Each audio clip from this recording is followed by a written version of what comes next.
Good afternoon, everyone. It's my pleasure to be here in front of you all to discuss a very important topic, which affects every nation, every business, and every individual, even our placements. Today, I will be discussing global economy and how its impact different countries. So, before starting, uh, let's play a game. Okay, I will be showing the next slide and you have to guess the characters. So these characters are the main, the stakeholders, main stakeholders of our economy, of the world's economy, of course. So any guesses for who this person is?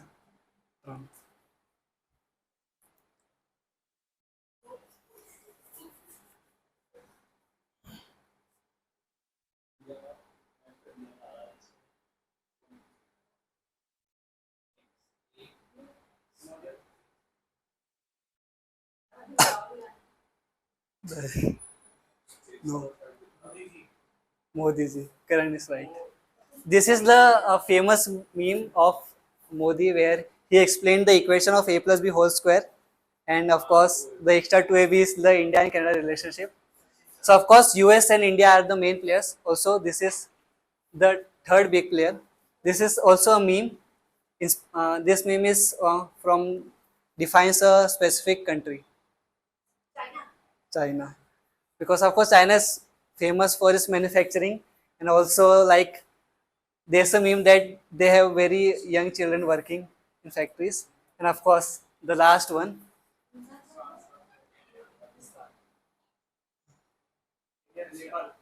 no,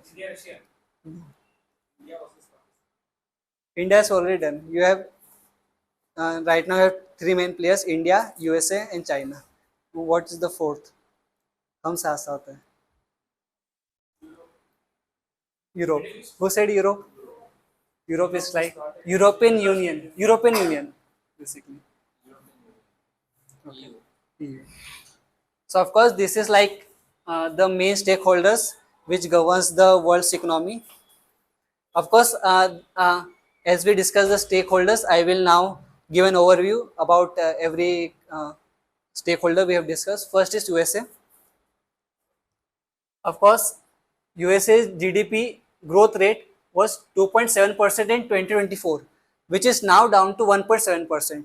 There's a 1% point down, and of course, we will come back to the reason, but this is like the overview of the economy. Of course, the US stock markets is right now very volatile. The S&P 500 companies, it lost around $3 trillion in capital.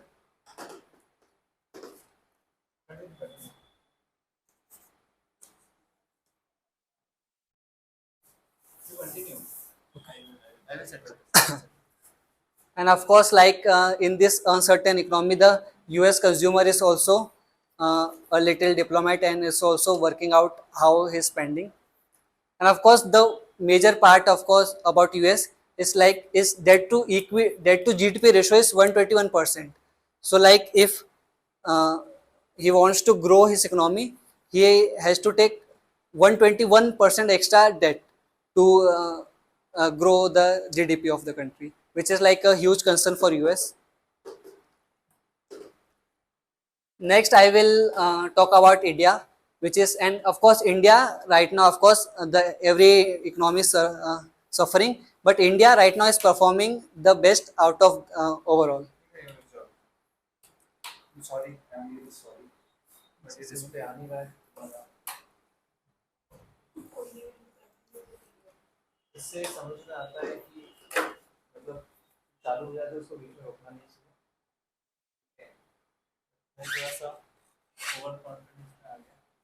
Nice, sir.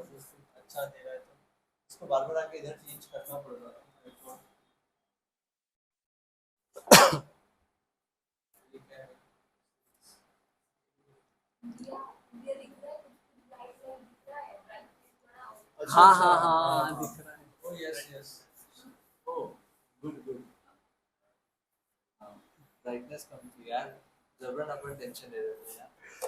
चलो, चलो. तो तुम क्या Australia पे मैं sorry characters के India बाद ये इंडिया वापस कर देता हूँ एक मिनट रुक ओवरव्यू। जाओ, अरे जो मैं करना चाह रहा था मैं तसल्ली से कर लूँ।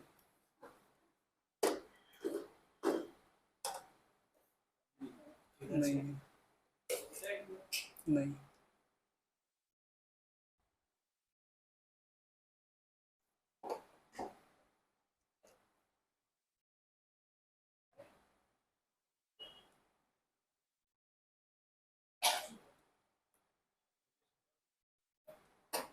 यार मैं ना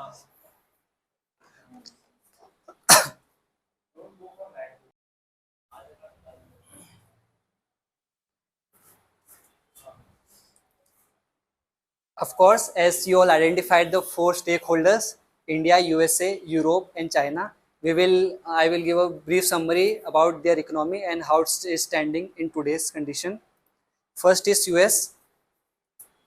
US, as you see, the growth rate for 2024 was 2.7%, but right now it comes down to 1.7%, the projection of the economy for 2025. And of course, we will come to the reason later, but right now this is just an overview. Of course, the US stock market has significant, it is so volatile that after the tariffs was introduced, the S&P 500 companies, they lost around $3 trillion in their share value.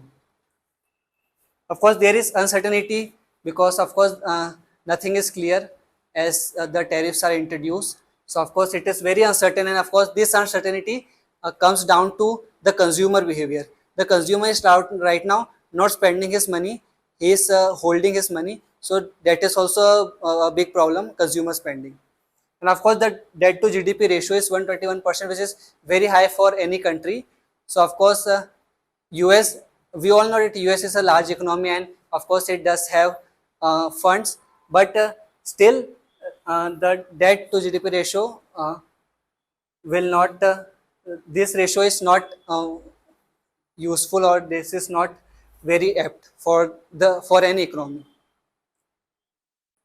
Of course, then I have India. In this scenario, India is the one who is doing very well. Still, the uh, the growth rate is reduced to 6%, but still it is the highest GDP growth rate we have seen. And of course, India will like the leader in the next 2 years in the GDP growth rate. Overall shock. Of course, there the whole world is in a shock due to various reasons, but still India is still holding because of, like, India is a growing market, and the consumers of India are spending. Their spending is not lowered by big margins. So this is the one thing that will keep India insulated from the overall shock that the world is having. And of course, the RBI, the government is also uh, giving uh, giving in very low interest rate loans, which is also by in turn also it will give consumers loans at very cheap rate, so that they can use that to, of course, do their spending. And of course, we all know that the new taxable policy at up to 12 lakh, there is no income tax, which is also a huge win in case of India in terms of his economy. So the more the consumer spend, the growth rate and the GDP will grow longer.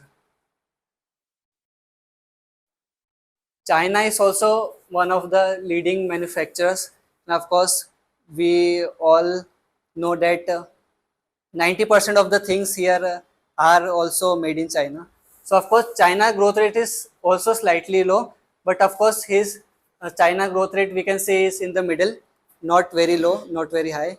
His China is doing decently, but the one major concern is that the official youth unemployment rate is said to be 16%, but as we all know, the China data, we cannot rely on its official data. There are some individual studies which say the unemployment rate is 50%. So of course, this is a major problem for China. And of course, you all know that there's a game going between USA and China for the tariffs. This will also impact China's economy. EU is, I think, the worst doing in this whole scenario. The 2024 also they have only 1% growth rate, which is not high, and of course it is reduced by 0.1% in 2025.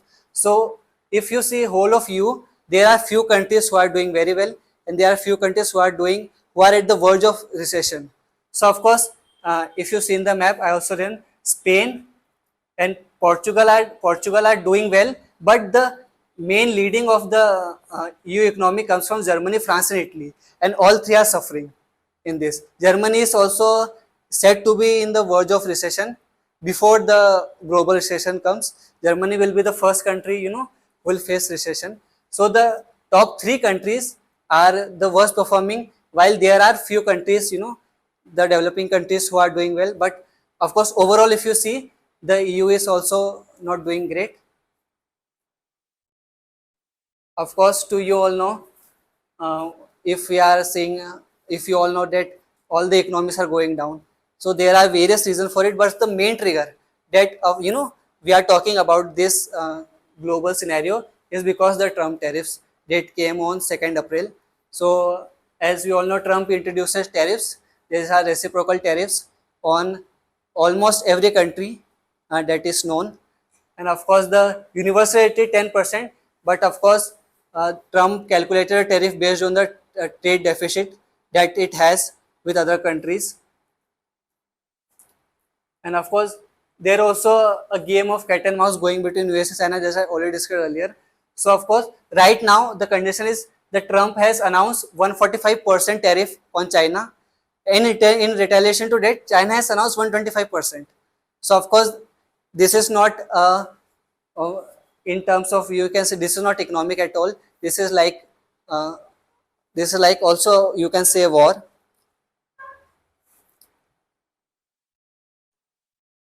And these were the main habits that had during Trump tariffs. Of course, after the Trump tariff was introduced, every single stock market of every country has seen a fall, and of course, even US stock market has also seen the fall.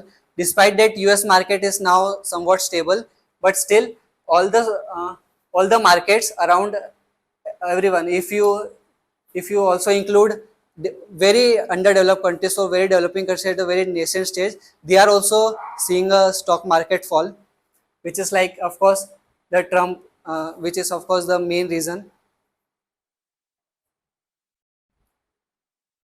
And of course, like, if you if we continue on the same journey, of course, there are reports that there will be a global recession on around October 2025. JP Morgan, of course, a world renowned institute, has increased its probability by 60% that the global recession will take place. Of course, Bank of England has also raised its concerns, and of course, it has also introduced there that we are going into an emergency with it. So this is the main outcome that we will have if we do not stable our economy and also the world's economy. Of course, right now there are reports, as I told you earlier, that there will be recession. So there are few countries who are taking corrective measure. So of course there is China, New Zealand, Philippines. Their banks is cutting down interest rate on loans so that it will increase consumer spending. And of course there will be flow of money in the economy, which will balance the negative effects that it had on Trump tariffs. Of course, South Korea, Spain, Canada, they are also taking measures, like they are giving tax subsidies and tax breaks to the uh, general public. But the main is like the countries which are totally dependent on US, like the Bangladesh, they are totally dependent on US for their textile export. So countries like Bangladesh, Vietnam, and Cambodia, they depend heavily on US, and if this doesn't get resolved, so of course this economy will these countries will have an adverse effect, and of course who knows what will happen to such countries. Of course, as I conclude, we all know that we are at very complex situation right now. Of course, with all the introduction of Trump tariffs, the global economy how it's behaving, we are in a very turmoil situation, and I have one solution for it. Like India, we believe in Vasudhaiva Kutumbakam, like the world is one family. So what I think is we have to again come to a conclusion that we have to come as one. The all the countries, we should think of developing all the countries, and we should not think of ourselves.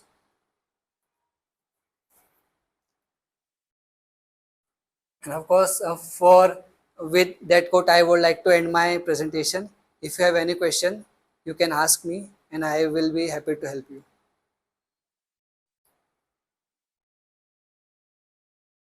What measures we can take as a country to resolve this issue as India? As India, so if we are talking about the government of India, government of India already, the repo rate is already down. So basically, what we have to do is right now the consumer is in a, the consumer mindset is not very clear. Right now, you also know that in Indian stock market also 16 lakh crores were withdrawn, and of course the consumer, they are uh, they are saving their money, they are withdrawing from the markets, and they are right now keeping it with themselves. So if there will be no flow of money, so of course the manufacturer, the service provider, they will not get customers, and this will result in a downgrade. So what we have to do is we have to provide loans as such. Like the economy we are right now, the people will not keep their money at homes but spend it. So any situation in which the repo rate is down from, like is it is right now it is 5.75%, but RBI is planning to uh, take it a little downer. So this will help. You will get loans easily, and with that, of course, you will spend that money, of course, in like home or taking a car. So this will the cycle of money will keeps on going. Another question? Thank you all. Should we carry US reciprocal tariffs or not? Should we counter? Yes, we should relax our import duties on US goods or should hike it up. So a country like India, of course, uh, if you react to US tariffs, so of course we all know that if India is very price sensitive, if you if you hike the price by even 1 rupee or 2 rupee, the product will fail. So of course the basic necessity products that we take from US, where I don't think uh, they can be reciprocated. But of course, the goods which are kind of a luxury or which are not that important, so we can counter the tariffs by introducing our tariffs, so that we can also establish our position as a country that we are not backing up, and of course we will stand for our country. Any question?